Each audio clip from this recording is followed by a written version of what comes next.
میں پہلے دن سے اس کے خلاف تھا. میں کیوں کہہ رہا تھا کہ ہماری جنگ نہیں ہے؟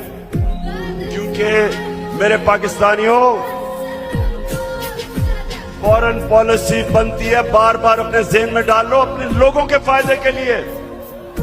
کون سے ملک اپنے آپ کو کسی اور ملک کے لیے قربان کرتا ہے؟ اور میں نے یہ بھی کہا کہ افغانستان میں کوئی ملٹری سلوشن نہیں ہے، بات چیت سے مسئلہ حل ہوگا. مجھے برا بھلا کہا گیا، طالبان خان کہا گیا، مجھے کہا میں دہشت گردوں کے ساتھ ہوں.